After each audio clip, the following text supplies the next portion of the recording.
The Lockheed P-38 Lightning looked like something straight from the future. Twin booms, a central nacelle for the pilot, and counter-rotating propellers. It was unlike anything the Allies or the Axis had ever seen. But beneath that futuristic design were some serious structural limitations and flight quirks that nearly grounded its potential, at least in the skies.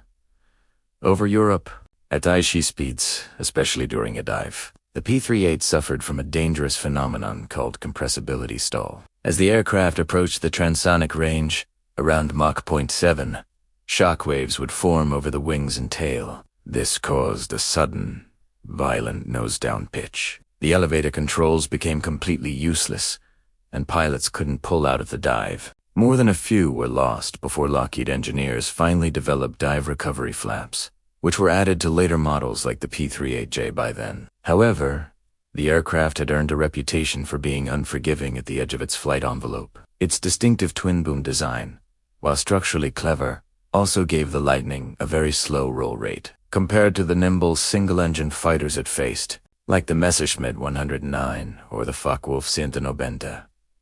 It struggled to respond quickly in a turning dogfight. This was a massive disadvantage in close-quarters combat, where a split-second turn could mean the difference between life and death. And then there were the engines. The early Allison V-1710s, equipped with turbo superchargers, were notoriously finicky at high altitudes. Poor intercooling in the cold European air often led to detonation, where the fuel-air mixture ignited prematurely. On top of that, constant vibrations and heat cycling caused frequent turbo failures. Worst of all, if one engine failed, the plane became an absolute nightmare to control. The wide spacing of the engines meant severe asymmetric thrust would pull the aircraft violently to one side, making a single-engine landing a terrifying test of skill and pure luck. Inside the cockpit, things weren't much better. The heating was completely inadequate. At high altitude, where temperatures could drop to 40 below zero, pilots often battled severe frostbite or numb hands, making it difficult to operate the controls. Visibility to the rear was poor due to the canopy framing and the twin booms blocking the view, and for the ground crews, maintenance was a real struggle. The Lightning required far more man-hours to service than its single-engine cousins.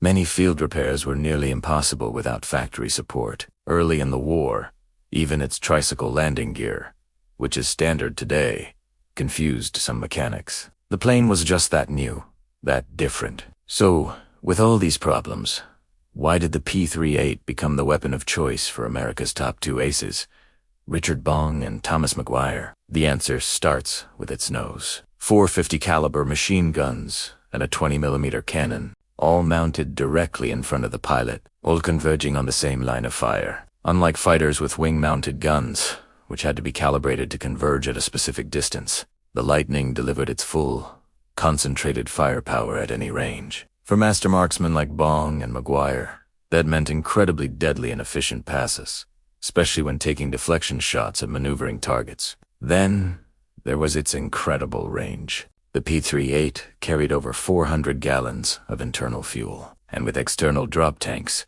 it could fly missions over 2,000 miles.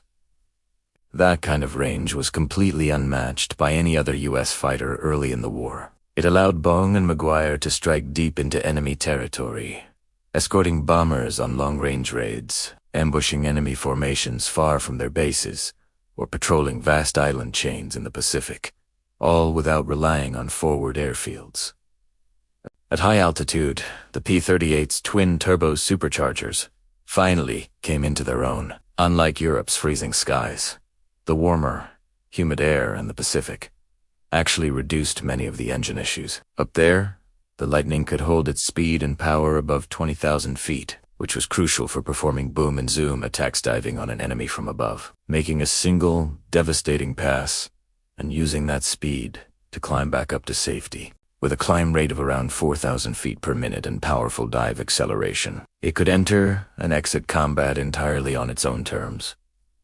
The twin-boom layout, despite negatively affecting the roll rate, had a hidden benefit. It made the P-38 an incredibly stable gun platform. There was less yaw, less oscillation, which meant better accuracy, even during high-speed firing runs. And while losing an engine created dangerous asymmetric thrust, Having two engines was also a form of insurance. Unlike single-engine fighters, a damaged Lightning could often limp home on just one engine. Many pilots, including Maguire himself, did exactly that on several occasions. But the hardware itself wasn't the whole story. The environment and the mission were just as important. In Europe, the P-38 struggled, especially in the cold at high altitudes against fast German interceptors. But in the Pacific, it thrived. The warmer air was kinder to its engines. The vast open ocean and island geography limited the chances of surprise encounters from below, and most Japanese aircraft, like the famous Zio,